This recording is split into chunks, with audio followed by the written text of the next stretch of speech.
Oke, bismillah ya. Oke, sekarang kita mulai masuk ke materinya. Seperti apa sih lari dari kebebasan itu?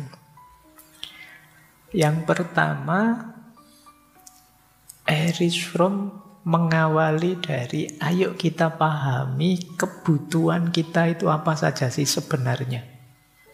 Tadi kan kita gelisah itu karena ada kebutuhan yang tidak terpenuhi, yaitu kebutuhan untuk berhubungan dengan orang lain. Sekarang kita cek, karena kalau kebutuhan ini tidak terpenuhi, kita akan gelisah lagi. Nah, kata Erich Fromm, setidaknya kita punya 5 kebutuhan pokok. Bukan kebutuhan pangan ya, kalau makan, minum, tidur, kawin itu otomatis. Tapi ini kebutuhan eksistensial untuk kita bisa hidup bahagia. Kita perlu memenuhi 5 kebutuhan ini. Ini saya tulis bahasa Inggrisnya ya, karena terjemahan Indonesianya agak panjang. Yang pertama, relatedness, keterhubungan. Tadi sudah dijelaskan ya, keterhubungan. Kita perlu orang lain. Ini fitrah. Makanya manusia disebut makhluk sosial. Kita memerlukan kehadiran orang lain. Yang kedua, kebutuhan transendensi. Nanti kita jelaskan satu-satu. Kebutuhan transendensi itu kebutuhan kita melampaui diri kita. Kita jangan hanya menerima apa yang terjadi dengan hidup kita, dengan diri kita secara pasif, tapi kita juga mengupgrade-nya biar kita lebih maju, lebih unggul. Manusia itu, kalau dia merasa stuck, mandek, tidak maju, itu dia juga gelisah. Kalau dia merasa, aku kok tidak berkembang ya, itu kalian kan merasa gelisah. Maka kalian memerlukan transendensi, melampaui dirimu yang sekarang. Yang ketiga, ada kebutuhan rootedness, kebutuhan mengakar. Kebutuhan apa?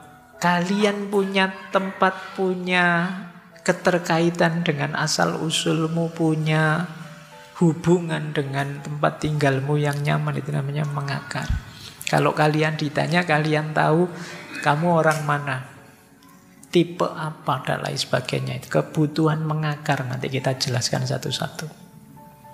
Kemudian a sense of identity, rasa identitas. Siapa aku? Orang yang tidak bisa bilang siapa aku itu orang yang paling gelisah. Kamu siapa sih? Saya itu tidak tahu Pak, saya itu orang kayak gimana. Itu dia mesti gelisah. Kamu tidak bisa melayani dirimu sendiri ketika kamu tidak punya sense of identity. Dan yang terakhir, a frame of orientation. Punya kerangka orientasi. Hidup ini mau kamu arahkan kemana?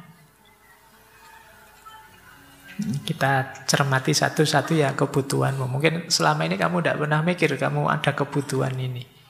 Yang kita pikirkan kan kebutuhan, besok saya bisa makan apa enggak Pak, masa depan saya gimana ya Pak, saya bisa enggak ya jadi suami yang baik dan lain sebagainya. Pikiranmu kan selama ini itu. Ternyata kamu ada kebutuhan 5 ini yang paling dasar. Coba kalian cek, kalian sudah bisa memenuhi ini apa enggak. Yang pertama, relatedness, keterhubungan. Jadi dorongan untuk terkoneksi dengan orang lain. Kita sadar kita itu unik, tapi kita perlu orang lain. Tidak mungkin kita bisa hidup sama sekali 100% isolatif, tidak mungkin. Kita perlu orang lain untuk melakukan apa saja, bahkan hal yang paling simpel. Kita juga memerlukan orang lain. Hal yang paling simpel itu ya contohnya apalah?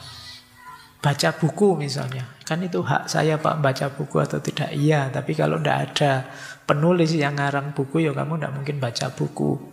Kalau tidak ada orang yang bisa memproduksi lampunya, ya kamu tidak bisa baca karena gelap. Kalau tidak ada orang-orang sekelilingmu yang tidak mengganggumu saat membaca juga, kamu tidak akan nyaman membaca buku. Jadi tidak mungkin kita melakukan apapun tanpa dukungan orang lain. Baik langsung atau tidak langsung. Itu yang disebut relatedness. Nah, karena keterpisahanmu dan kejauhanmu dari orang lain akan membuatmu gelisah.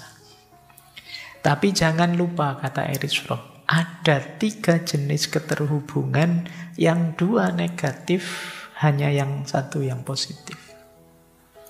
Jadi hubungan kita dengan orang lain itu ada jenisnya submissive, ada jenis power, dan yang ketiga ada jenis love. Submissive itu pasrah. Jadi saking inginnya kamu punya teman, saking inginnya disukai orang lain, saking khawatirnya ditinggal orang lain, terus kamu manut saja, pasrah saja, apain saja aku, yang penting jangan tinggalkan aku. Itu namanya submissive. Karena aku perlu dirimu, maka aku pasrah, wis kamu apain saja. Kamu suruh apa saja, kamu perlakukan aku kayak gimana pun, ayo. Ini namanya submissive. Ini negatif. Kebalikannya yang kedua. Kalau yang kedua ini hubungan level power. Kalau ini dominatif. Jadi kamu harus patuh padaku ya. Kamu harus manut aku ya. Kamu harus ikut apa yang aku katakan. Ini dominatif. Ini salah satu gaya orang yang ingin tidak ditinggalkan, tapi kebetulan dia punya power. Maka yang dia lakukan apa? Mendominasi. Awas lo ya, kalau kamu jauh-jauh dari aku, nanti kalau kamu butuh tidak tak tolong loh. Terus orang lain tidak berani menjauh. Kalau kamu perlu contekan tidak tak kasih lo ya. Kalau kamu perlu tumpangan, aku tidak mau barengi kamu loh. Jadi kamu kalah power. Nah, yang menang power bisa mendominasi. Yang kalah power dia akan submissive. Kalau bisa, yang ideal relasi itu yaitu cinta. Cinta itu apa? Saya sudah capek menjelaskannya. Kamu cari di sesi-sesi bertebaran di mana-mana. Itulah relasi ideal. Karena di luar cinta, relasimu antara submisif dan dominatif.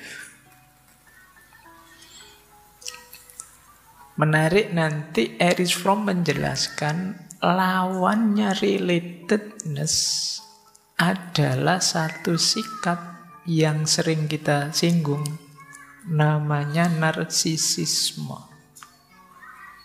Relatedness ini orang sadar bahwa saya perlu yang lain, tapi ada orang yang tidak punya kesadaran ini. Orang yang tidak punya kesadaran relatedness itu orang yang jenisnya narsis. Nah, itu kalian sering kan mengkritik orang, kamu kok narsis banget tuh ya. Itu sebenarnya dia kesadaran relatednya rendah. Narsis itu apa? Ini kita sebentar ya biar kalian tahu, biar ngomongnya pas. Jadi narsisisme itu ketika seseorang cenderung fokus untuk mengejar pengakuan atau mengejar cinta dari orang lain untuk mengisi kekosongan emosional dan kekurangan dalam diri mereka sendiri. Jadi orang narsis itu orang yang selalu mengejar pengakuan, validasi dari orang lain tentang dirinya. Jadi melesetnya apa orang-orang narsis ini? Dia lupa tentang kenyamananku, hakikat diriku, yang membahagiakan aku apa. Dia melewatkan itu karena dia fokus dipuji orang, dia fokus diakui orang, dia ingin dicintai orang. Fokusnya ke situ, kata Erich Fromm. Akarnya apa?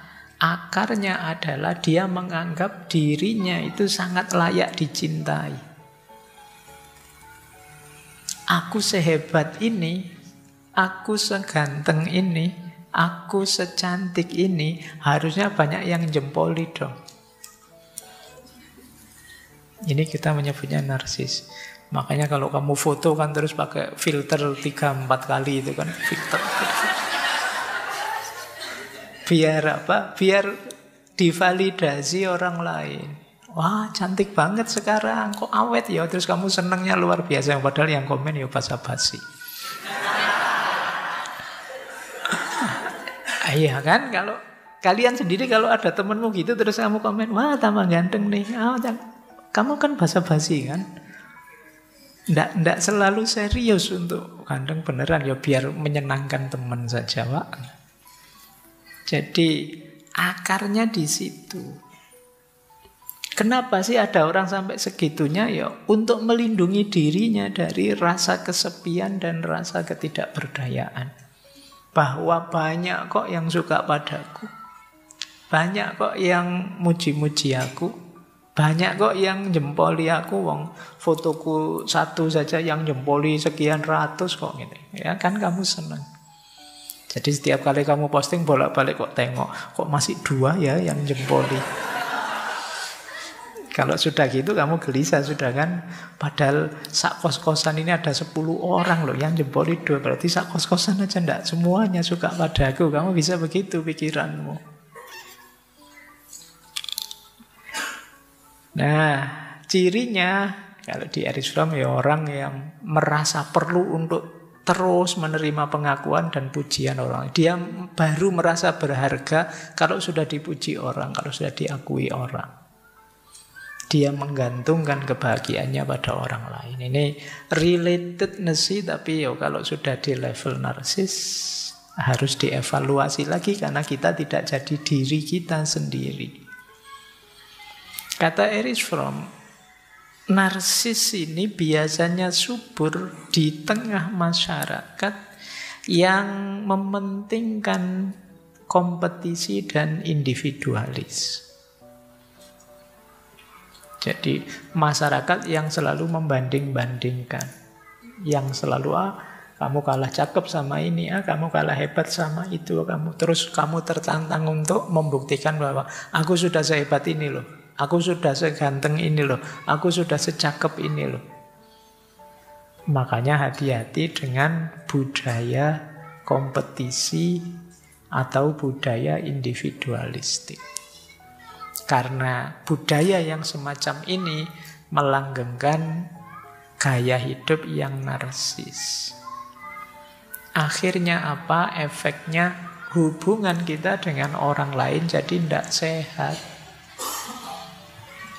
Jadi kalau tidak hati-hati pasti kita jatuh ke submisif.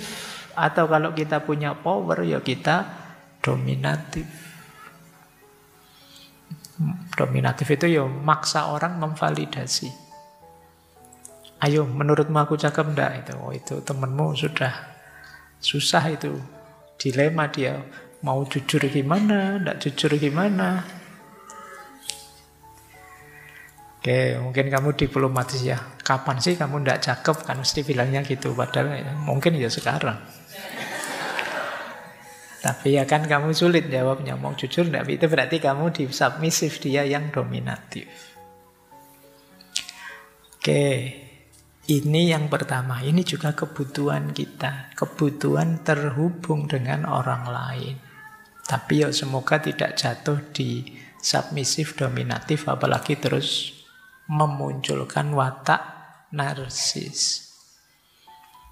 Kita lanjutkan. Yang kedua, transendensi. Ini saya bilang tadi ya, kebutuhan kita untuk berkembang melampaui kondisi kita saat ini. Jadi kita bangkit dari kondisi pasif menuju kondisi penuh makna dan kebebasan. Kita hidup ini kan kalau kata para filosof eksistensialis, sifatnya faktisitas. Faktisitas itu selalu terjatuh dalam fakta. Nah, kalau kita ingin jadi orang hebat, kita taklukkan fakta tadi. Kita lampaui, ini yang disebut transendensi. Kalian misalnya, mungkin ada yang dulu zaman mahasiswa baru, bayanganmu tentang kuliah itu apa? Begitu kuliah beneran, walah ternyata cuma kayak gini kuliah itu. Itu namanya kamu terlempar dalam fakta, ternyata kuliah itu seperti ini. Mungkin dulu ngaji filsafat yang tidak pernah kesini, bayangannya kayak gimana, begitu kesini, yalah ternyata gini ngaji filsafat itu. Bayanganmu apa, faktanya apa. Nah, keterlemparanmu dalam fakta, itulah yang disebut faktisitas. Orang hebat yang adalah orang yang mampu menaklukkan faktisitas ini. Oh, kalau memang faktanya begini, saya harus melakukan ini. Itulah yang disebut transendensi. Kita bisa tetap hidup bermakna, kita bisa tetap unggul, bisa tetap maju, meskipun berhadapan dengan fakta apapun yang kita hadapi. Ini namanya kemampuan transendensi. Kita melampaui diri kita yang sekarang, melampaui fakta-fakta nyata yang kita hadapi hari ini. Ini juga kebutuhan, karena orang itu kalau tenggelam dalam fakta juga menggelisahkan. Aku kok manut saja ya, aku kok ndak kreatif ya, aku kok ndak kelihatan ya, ndak berkarya ya, orang-orang kok ndak menyebutku sama sekali ya, misalnya itu kan menggelisahkan. Kamu bukan sesuatu dalam tanda petik, dan itu menggelisahkan. Disitulah orang kemudian kreatif, ingin menunjukkan ini loh aku. Sayangnya, kata Erich Fromm, ada dua jalan orang melakukan transendensi. Ada yang jalur kreatif, ada yang jalur destruktif. Yang jalur kreatif, ya banyak kita berkarya lewat seni, agama, filsafat, termasuk lewat cinta, memproduksi ini itu. Ini namanya jalur kreatif. Peradaban, segala capaian-capaian teknologinya yang kita lihat hari ini, itu contoh orang melampaui dunianya secara kreatif. Laptop, HP, mikrofon ini dan lain sebagainya, ya contoh bagaimana kita bisa melampaui dunia kita. Kalau saya tidak ada mikrofon ini, misalnya saya ngomong kayak gini, baris kedua di situ sudah tidak dengar suara saya. Tapi fakta suara saya yang tidak terlalu keras dibantu oleh mikrofon. Ini melakukan transendensi secara kreatif. Tapi ada juga orang yang melampaui dunia dan dirinya secara destruktif. Dengan cara merusaknya. Nanti kalau rusak saya bisa mengontrolnya, saya bisa melampauinya. Makanya ada kriminalitas, ada kejahatan ini itu ya sebenarnya berawal dari pola transendensi yang destruktif. Ada banyak orang yang ingin mengubah dunia secara destruktif dengan cara merusaknya, termasuk melakukan pembunuhan-pembunuhan. Kata Erich Fromm, manusia itu satu-satunya makhluk yang bisa membunuh dengan alasan selain mempertahankan diri. Biasanya makhluk-makhluk yang lain itu seandainya mengeluarkan racunnya atau membunuh binatang yang mengganggunya dan lain sebagainya, itu alasannya mempertahankan diri. Satu-satunya yang bisa membunuh tanpa alasan mempertahankan diri itu manusia. Wah, alasanmu banyak membunuh itu kan. bisa karena malu, bisa karena stres, bisa macam-macam. Dan itu khasnya manusia. Jadi kalian memang istimewa. Tidak terancam apa-apa bisa membunuh orang. Nah, ini yang disebut transendensi secara destruktif. Maka kalian hati-hati. Transendensi memang kebutuhanmu, tapi semoga kalian penuhi secara kreatif. Terus, yang ketiga, ada rootedness, keberakaran. Jadi, kejelasan akarku di mana. Ini kebutuhan untuk kita mengikat diri di dunia kita. Jadi kita ingin selalu bisa menyebut dan bisa menyikapi perubahan apapun yang kita hadapi dalam hidup ini. Kalau di Erich Fromm dicontohkan, contoh paling sederhana ketika kita selalu menjaga hubungan, ketersambungan kita dengan ibu kita. Itu kan salah satu akar kita. Jadi kita ingin selalu berakar di dunia kita, tidak terombang-ambingkan. Saya Pak, orang Indonesia, budayanya begini, tradisiku seperti ini, hidupku di daerah ini, makanya gaya ngomong saya begini. Ini bagian dari rootedness. Keperluan keberakaran. Kalian kan gelisah kalau disebut, kamu orang mana sih kok tidak jelas gitu. Indonesiamu kok sudah tidak kelihatan gitu. Kamu kan tidak nyaman kalau digitukan. Katanya kamu anaknya orang terpandang, tapi gayamu kok begitu. Kamu kan tidak mau digitukan. Kenapa? Kita punya kebutuhan akar. Kalau kita dicabut dari akar kita akan gelisah.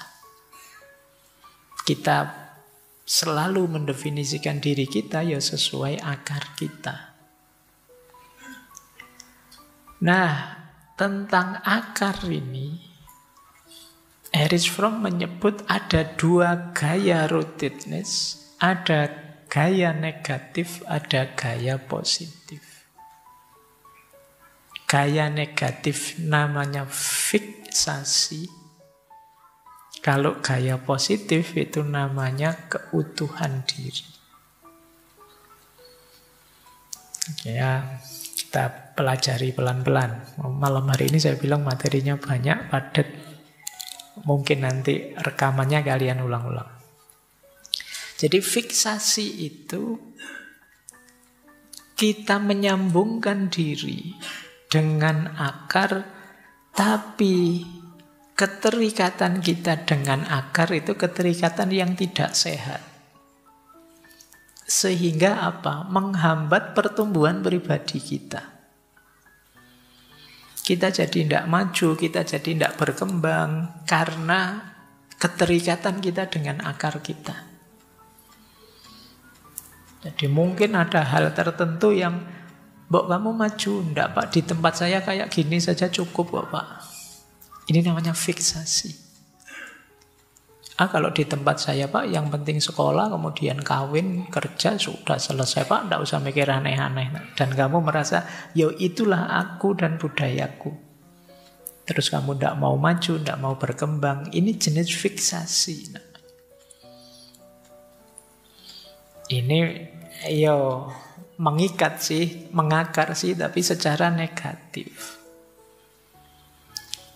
Kemudian kita tidak bisa menyikapi perubahan. Ketika lingkungan sekeliling kita berubah, kita tidak bisa beradaptasi. Tidak Pak, biasanya begini jadi ini sekarang ada teknologi ini loh Mas. Tidak Pak, kalau pakai teknologi bukan kita. Kalau kita itu sejak dulu face to face gini, tidak ada.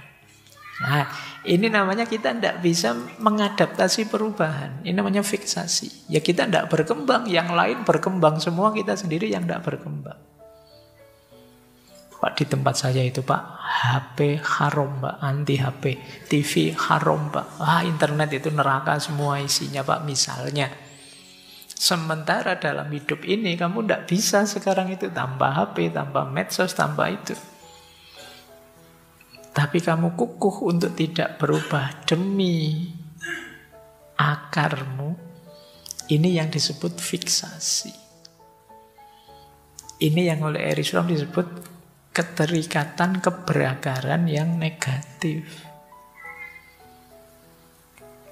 Nah, yang ketiga ada lagi, biasanya mungkin di budaya tertentu yang mengutamakan status, mengutamakan kekayaan, mengutamakan prestasi, dan kita terjebak di situ sehingga tidak bisa mengekspresikan apa keinginan kita yang sebenarnya.